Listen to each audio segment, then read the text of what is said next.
Muchas gracias a Karen Villalobos. Y bueno, en este segmento de recomendaciones médicas me encuentro con el doctor Carlos Núñez y también nos acompaña Andrea, que el día de hoy vamos a hablar sobre cáncer de pulmón, doctor. Muy buenos días. Buenos días, muchísimas gracias por la invitación. Siempre un gusto estar por acá. Gracias, gracias. Doctor, hablar un poco sobre esta enfermedad que es muy importante para las familias nicaragüenses que nos sintonizan hasta ahora a través de las plataformas de Canal 2 en Nicaragua. Cáncer de pulmón, uno podrá decir, los pulmones también, cáncer. En efecto, la semana pasada estuvimos platicando acerca de la detección temprana del cáncer de pulmón. Dicho sea de paso, el cáncer de pulmón es el que más mata en el mundo, no solo en Nicaragua y América Latina. Un promedio de 2 millones de personas tienen cáncer por año de pulmón como nuevo diagnóstico y un promedio de 1.7 millones se muere, o sea, es una enfermedad muy agresiva.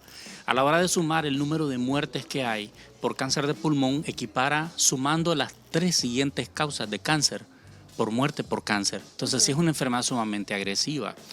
¿Qué es el cáncer de pulmón? Es el crecimiento anormal de un grupo de células que están en el pulmón, son normales, pero por alguna razón se alteran y producen entonces cáncer, un crecimiento autónomo. Tengo entendido de que el cáncer es como al momento de que, o sea, están las células normales y son las células que se alteran bastante y eso provoca como, no sé cómo le llaman en medicina, pero son tumores. Creo que tienen un nombre en específico, no tanto tumores.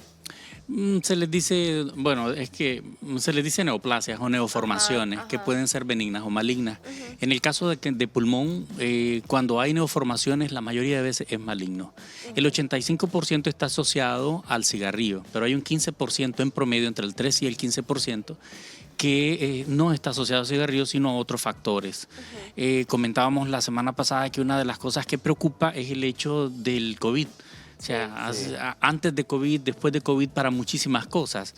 Entonces, antes, por ejemplo, las lesiones en vidrio lustrado que comentábamos previamente son sombritas en el pulmón que generalmente sugerían enfermedad infecciosa o secuelas de enfermedad infecciosa. Resulta que después de COVID, sobre todo en mujeres mayores de 50 años, hemos empezado a notar que hay un incremento en el desarrollo de cáncer, de lesiones de ese tipo que antes parecían ser benevolentes, que no necesitaban tanta vigilancia. Todavía el antecedente de COVID no está incluido dentro del protocolo del screening o detección temprana de cáncer de pulmón, pero sí estamos claros de que si tenemos una paciente, por ejemplo, con una imagen radiológica, una tomografía, con un vidrio deslustrado y que tuvo COVID, que casi todos tuvimos en algún momento sintomático o no, incrementa la probabilidad de que eso desarrolle cáncer. Entonces hay que vigilarla de forma estrecha. ¿Cómo se puede visualizar usted como médico en los exámenes cuando alguien tiene cáncer en el pulmón? Porque tengo entendido que se mira como que fuera un tumorcito, pero no sé en el pulmón cómo se mira.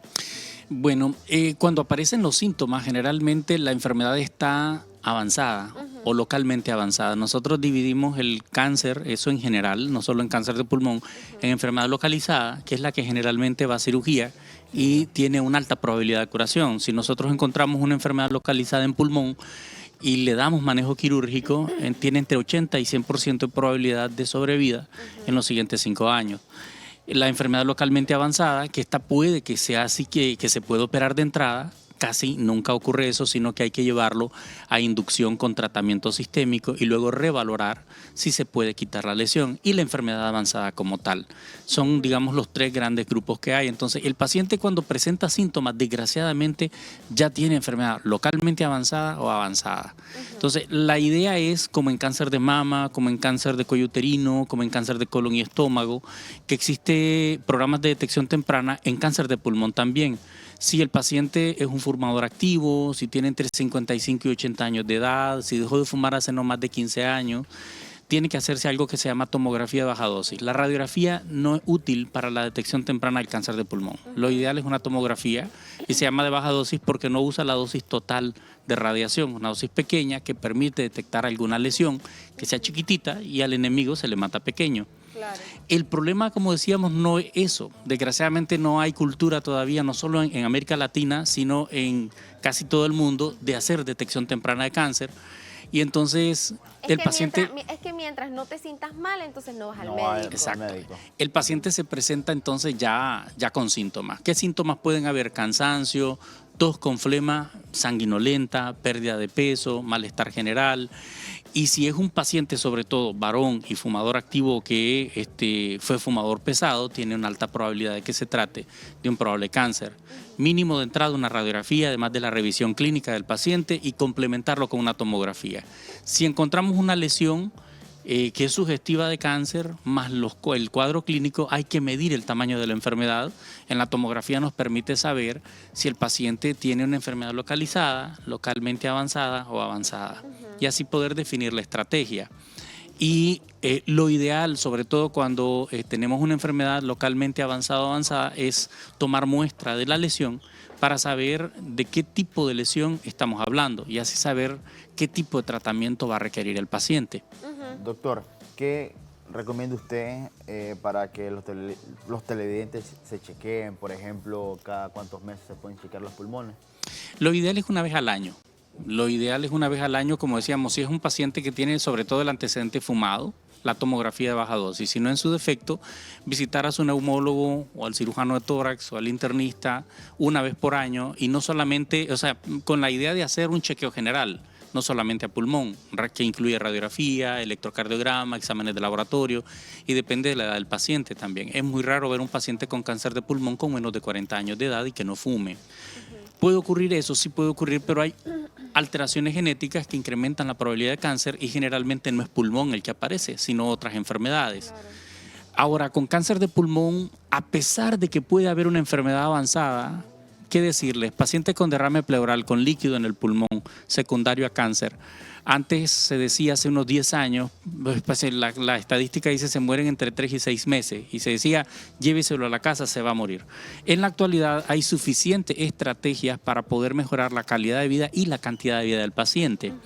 Por ejemplo, antes solo existía quimioterapia como parte del arsenal de tratamiento en pacientes con enfermedad avanzada.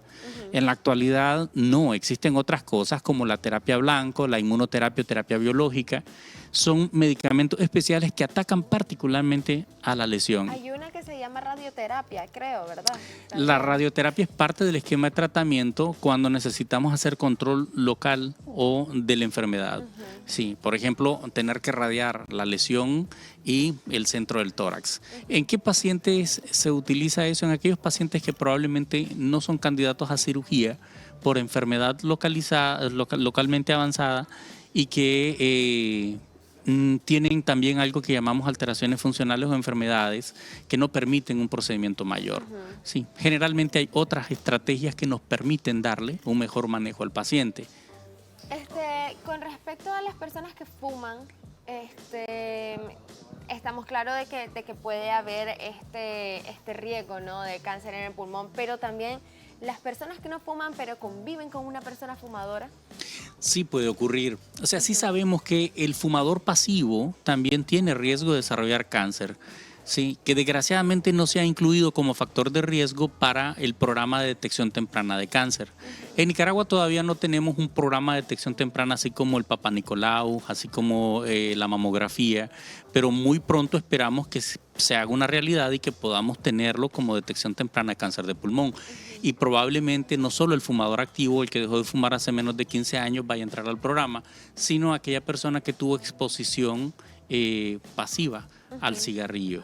Sí, eso para poder detectar de forma temprana los casos y reducir la probabilidad de desarrollar cáncer. Sobre todo, bueno, antes fumaban mucho los varones y las mujeres poco, ahora se equipararon. Sí, ahorita están talla a talla. Y como dicen, tana katana. Sí, la vaina es entonces la pareja que no fuma sí puede sufrir también efecto deleterio por el fumado.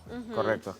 Doctor, y algo que es más letal que el cigarrillo, esos vapes ahora, ¿verdad?, que pueden ocasionarlo.